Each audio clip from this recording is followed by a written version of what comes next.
गोड्डा असनवनी मदरसे में अवैध नियुक्ति का मामला। शिक्षा विभाग ने परीक्षा स्थगित की। आज दिन मंगलवार दोपहर 2 बजे मदरसा इस्लामिया असनवनी में जमा लोगों ने बताया कि असनवनी मदरसे में 4 पदों की नियुक्ति के लिए अनुशंसा आई थी, जिसकी परीक्षा 3/3/2025 को होनी थी। लेकिन शिक्षा विभाग ने कमेटी द्वारा अवैध तरीके से बहाली और गलत रवैये को देखते हुए परीक्षा को स्थगित कर दिया है। मदरसा कमेटी के सचिव पर प्रधान मौलवी के फर्जी हस्ताक्षर कर झारखंड एकेडमिक काउंसिल रांची से नियुक्ति आदेश लेने का आरोप लगाया है। जब प्रधान मौलवी को इस अनियमितता की जानकारी मिली तो उन्होंने शिक्षा पदाधिकारी को शिकायत दर्ज करवाई। इसके बाद शिक्षा विभाग ने कार्रवाई करते हुए परीक्षा पर रोक लगा दी।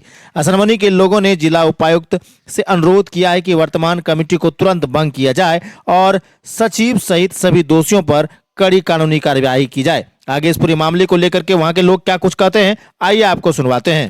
लोग असनवनी के निवासी हैं और मदरसा इस्लामिया में हम लोग आज उपस्थित हैं, खड़े हैं। यहाँ पे एक बहाली आई है 4 पोस्ट के लिए, जबकि 5 पोस्ट खाली है, लेकिन 4 पोस्ट के लिए बहाली आई है।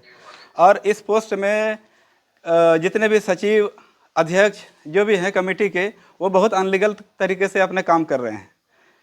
बहाली में सबसे पहले तो 2023 का यहाँ दिखाया गया है cut off, as cut off, जो पूरी तरह से अनलीगल है। ये सचिव के माध्यम से कट ऑफ दिया जाता है। सचिव ने 2023 को कट ऑफ दिया है, जबकि 2025 होना चाहिए। या फिर 2014 में एक पहली बहाली आई थी, वो कैंसिल हुआ। 2023 में बहाली आई, कैंसिल हुआ। 2025 में बहाली आई।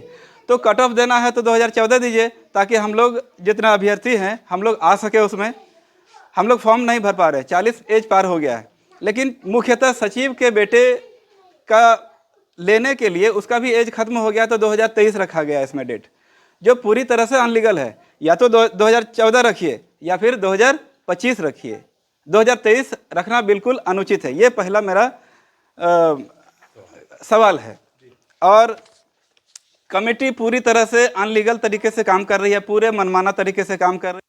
यहाँ समाज के लोग बैठे हुए हैं, खड़े हैं। अभी आप लोग जानेंगे कि क्या क्या अनलीगल है। मैं कुछ पॉइंट पर आपको दिखाना चाहते हैं। एनसीटी का जो रूल रेगुलेशन है, वो उस रूल रेगुलेशन को फॉलो नहीं किया गया है ना।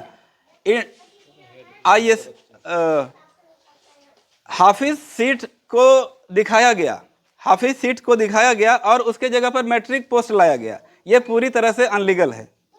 उसके बाद एक और पॉइंट है कि डीएलएड और बीएड, मैट्रिक में मैट्रिक पोस्ट के लिए डीएलएड बोला जाता है कि आप दीजिए, या बीएड, जिसमें से विज्ञापन जो आया है तो उसमें कुछ लिखा ही नहीं गया है कि डीएलएड चाहिए या बीएड चाहिए।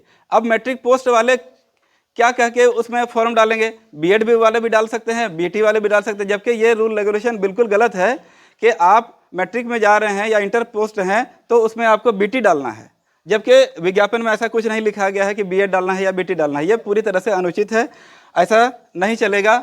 आपको विज्ञापन इसके चलते दूसरा आपको लाना होगा।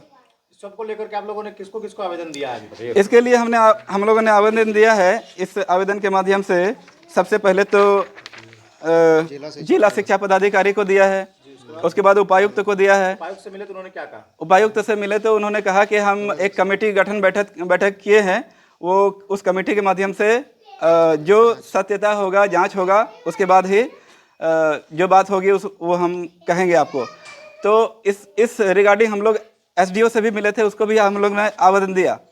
तो उन्होंने कहा कि हम लोग जांच में जाएंगे, जितनी भी बातें आपको कहना है जांच में के दिन आप लोग रहिएगा, प्रतिभागी और मदरसे की जो कमेटी है दोनों रहेंगे, अपनी अपनी बात को बोलेंगे। उस दिन हम लोग जांच में देखेंगे कि कौन सही है कौन गलत है। मदरसे की कमेटी क्या कर रही है? मदरसे की कमेटी तो अभी पूरी तरह से संलिप्तता ऐसा है कि वो किसी से बात ही नहीं करना चाह रहा है। हम लोग से बात हुई ही नहीं। एक दिन हम लोग उसके घर गए थे तो लड़ाई झगड़ा करने लगा। बताइए कि क्या कह रहा है कि मेरा घर क्यों आए? घर जाएंगे पूछने हम लोग मदरसा हैं, लेकिन मदरसा में रहता नहीं, अध्यक्ष वगैरह कोई नहीं रहता, कमेटी लोग। तो घर गए तो लड़ाई झगड़ा करना स्टार्ट कर देते हैं। बोलता है कि आप मतलब यहाँ क्यों आए? तो घर हम लोग तो मदरसा आए हैं, लेकिन मदरसा में आप नहीं रहते हैं, हेड मौलवी हैं। तो वो बोलता घर में रहता है, वो आता ही नहीं। तो हम लोग किससे मिलेंगे? घरे जाके मिलेंगे ना। तो वही लड़ाई झगड़ा करना स्टार्ट कर देता है। एक मुख्य बात आपको और अवगत करा देते हैं इस वीडियो के माध्यम से कि ये मदरसा की बहाली, ये इस मदरसा में हेड पोस्ट पर हैं हुमायून, मोहम्मद हुमायून। तो वैकेंसी जब आती है तो हेड मौलवी का साइन होना ज़रूरी होता है, और हेड मौलवी ने आवेदन दिया कि मेरे साइन के बिना, हमसे साइन नहीं लिया और उसका फर्जी साइन करके कमेटी ने फर्जी साइन किया और वैकेंसी जैक से लाया। ये इतना बड़ा अवैध है और इतना बड़ा अनलीगल है कि उस पर एफआईआर होना चाहिए, कमेटी पर एफआईआर होना चाहिए। हम तो आप लगा रहे हैं आप लोग? आप हम नहीं, इन्होंने डीसी, ये हम आपको जी आवेदन दिया, ये हम आपको अभी ये पर्चा खबर का देखिए, पेपर है। खबर देखिए, ये प्रकाशित हुआ है कि उन्होंने आवेदन दिया। जी उसने आवेदन दिया, आवेदन लेटर दिया भी है कि मेरा अनलीगल साइन किया गया, फर्जी साइन करके वैकेंसी को लाया गया। तो हम आला अधिकारी से हम मांग करते हैं कि इन लोगों पर विभागीय कार्रवाई होनी चाहिए।